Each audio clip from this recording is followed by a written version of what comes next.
Taylor, this is pretty exciting. I've been teaching this class for 20 years. This is the first video lecture we've ever had. Students will not get the benefit of hearing me behind a lecture for 20, 30 minutes in a class period going on and on. Here, they get bored, they get tired, they can pause, they can go out, they can get something to eat, they can drink. They can drink anything they want. We won't know exactly what it is. Now, we talked about this on the first day of class, but you were in media law in the spring. You made the class look easy. I did. How often did you have to go drink, like, after lectures? Water, frequently. Okay, but not anything stronger than that? Not quite. I technically couldn't until about 3 weeks ago. I've always kind of, as the teacher, pictured media law as that class that no one really wants to take and that they're putting it off as long as they can. What were your attitudes coming into the class? Probably not really looking forward to it, if I'm being quite honest. It's really nice being able to take like a film class where you don't really have to do much but sit there and watch films and talk about it after.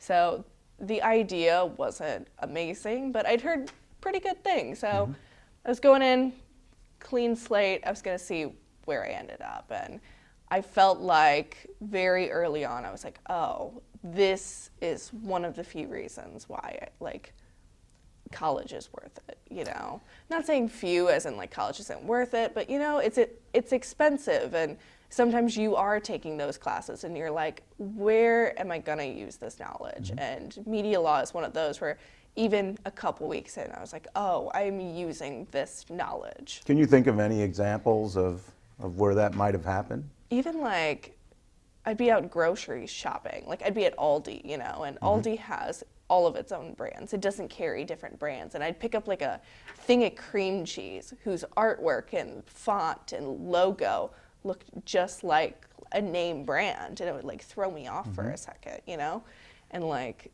different instances of like shared music. Like recently I was listening to the radio, and on NPR they had a story about Dark Horse being copyrighted from some Christian artist who was like pretty famous in like the early 2000s. So it's really everywhere, and it isn't until you know these things that you can like pick up on it, It's kind of like when you learn a new word, you hear it all the time. There's a term for that isn't going to be on any, well, maybe it'll show up on one of our quizzes. The term for that in terms of the cognitive psychologist is reticular activation. You're not aware that something's out there, but then it's brought to your attention and you start to see it everywhere. Right. Certainly, I think that's one of the keys of this class, is for us to start noticing things that we hadn't noticed before and start thinking about them before they become problematic legally for us. Okay? So clearly you wouldn't be up here sitting with me right now. You would not be in.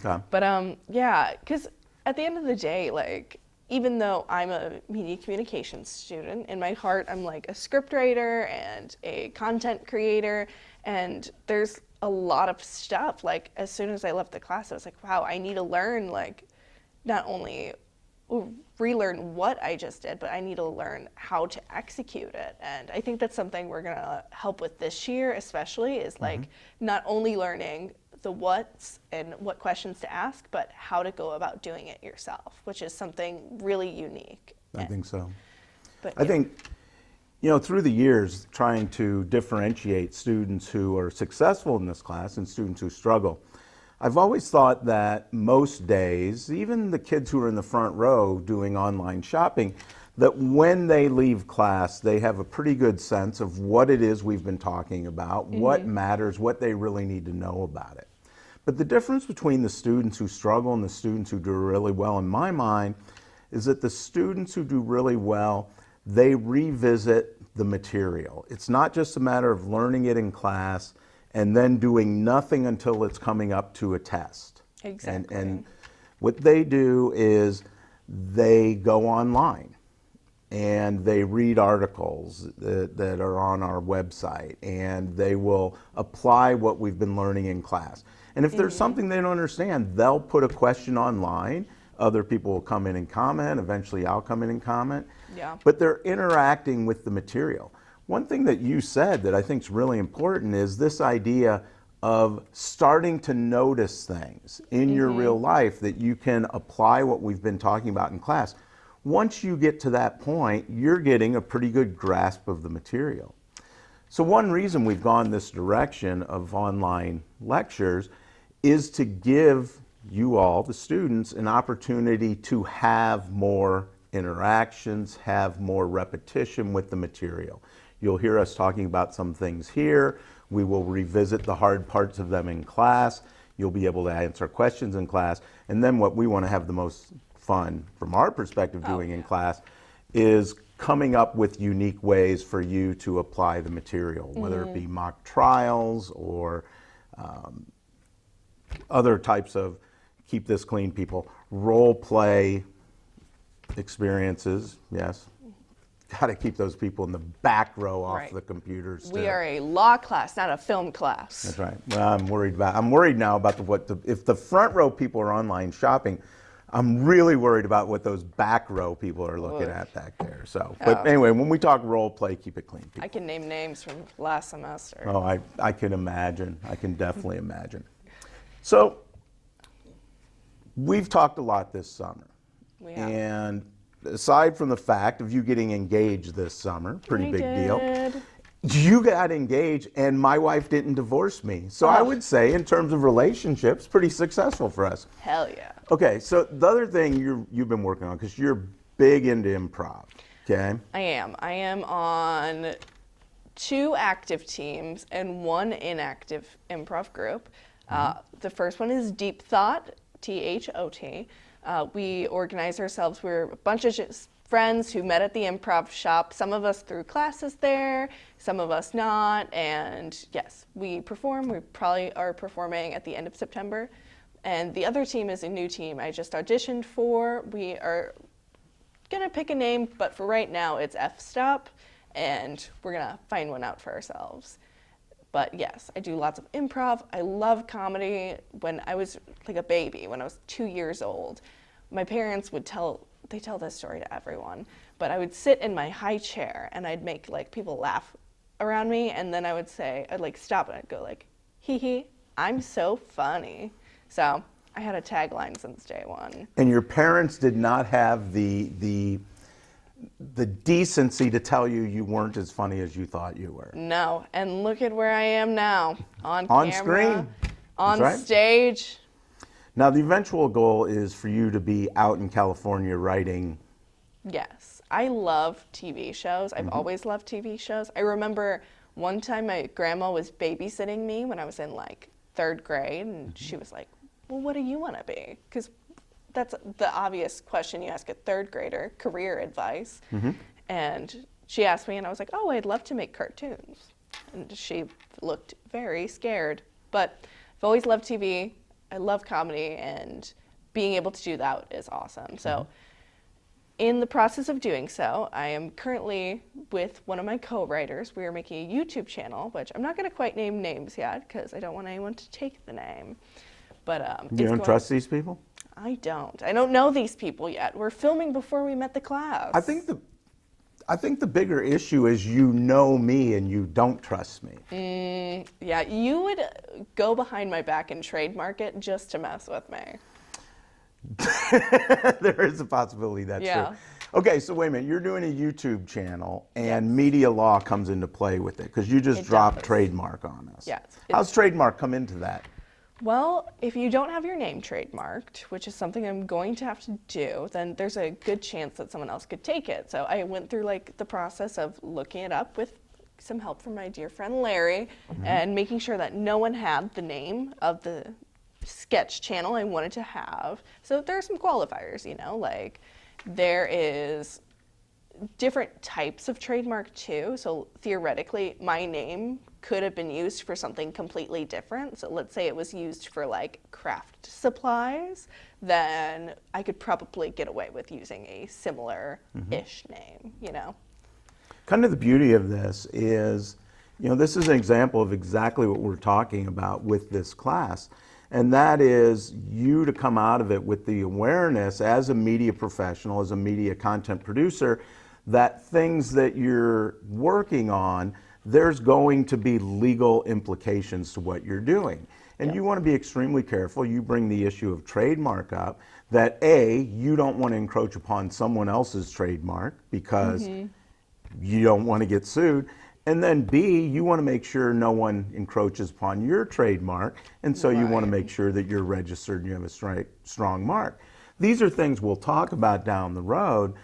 But the fact that that light goes off in your head that, oh my gosh, as I'm thinking about naming my YouTube channel, I've got to come up with something unique because Yes. that helps to build strength into the mark. I also love the fact that you understood trademark was going to be an issue and you're like, okay, I need to reach out to someone and make sure I do this right. In this case, you reached out to me. We have to remember in this class, our intention is not to become lawyers, to be able to go into court and argue a trademark case. Our goal is to be able to make sure we don't cross lines and encroach upon other people's rights, and to make sure that we protect our own rights, in this case, intellectual property. We've talked about this too, because in regard to intellectual property, you're going to have issues involving copyright.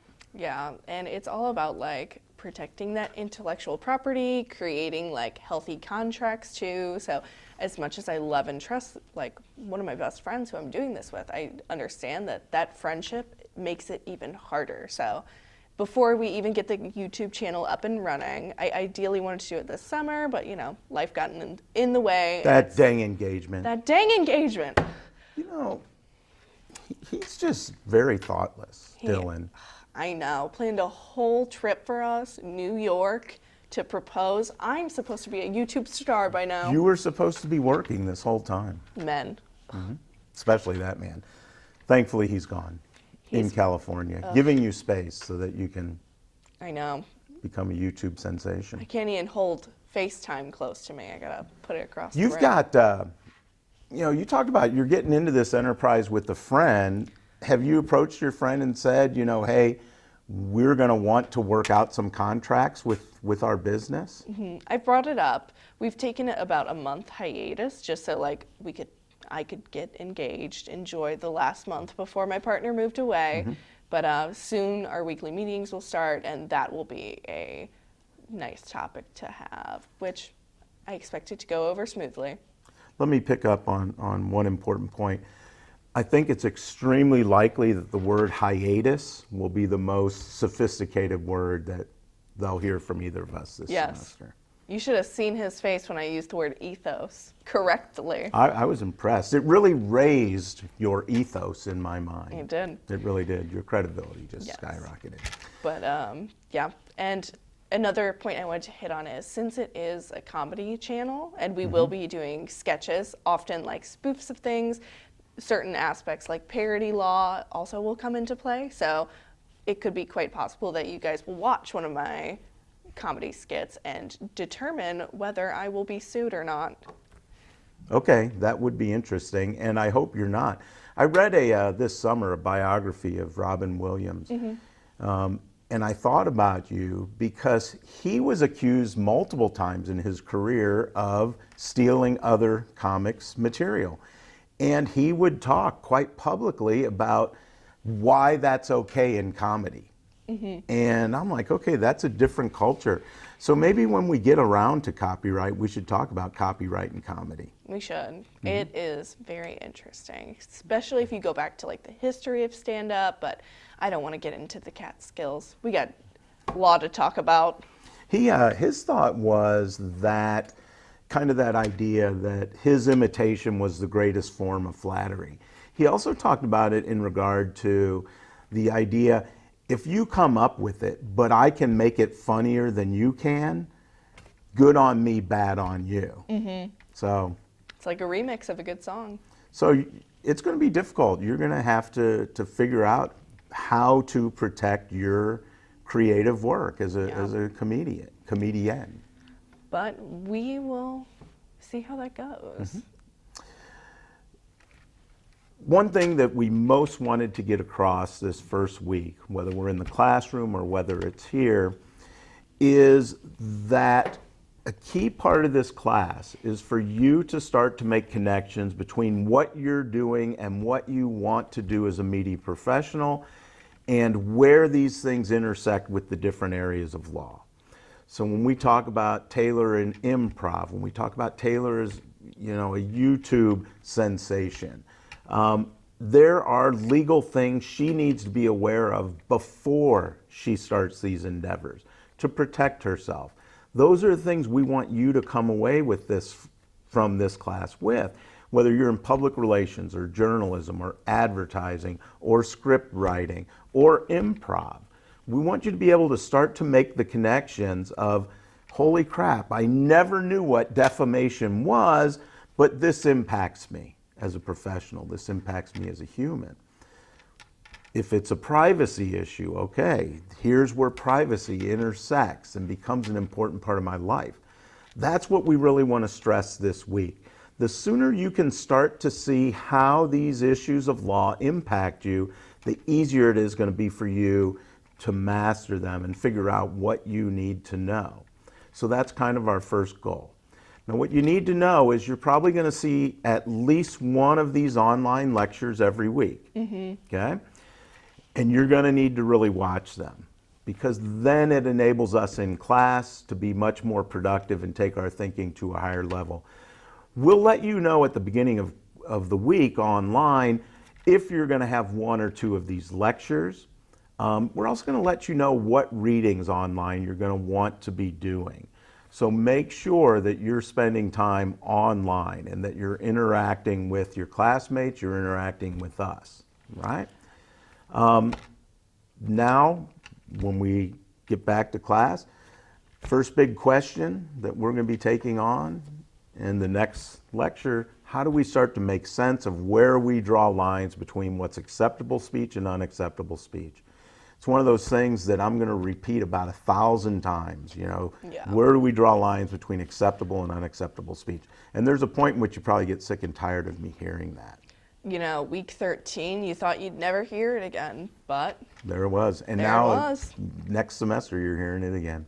Oh, yeah. And now, because we know that the most important thing in regard to what you will remember is the last thing that you see, we thought we'd show you adorable pictures of us. There's me with my sister on the left and my dad, and I'm down there, that really cute, adorable child in the bottom left. I think I was about 4 years old at the time. I don't think that there's a color picture of me until my first grade picture. I'm so Really? old that our class picture in kindergarten was black and white. Hey, I offered to put my photos in black and white, and you turned me down. You know what? Because you are a colorful person. So here's adorable you. Don't I look great, guys? Ugh. You know, I hate this picture of me with the hat. Flip to the next one. I like the other one You like this more. one better? I do. Ugh. Hold on, let's go back. Did we violate trademark here? I think we do. Okay, let's get off that real quick. Yeah. So that's actually you. It's pretty close, though. It's really, really close. You think? I don't know. We have the same cheeks. You can't see my dimples because I was getting chubby then, but All right. 4th grade. So anyway, now you've seen the cute us pictures. Till next time, we'll see you in class. Till next time.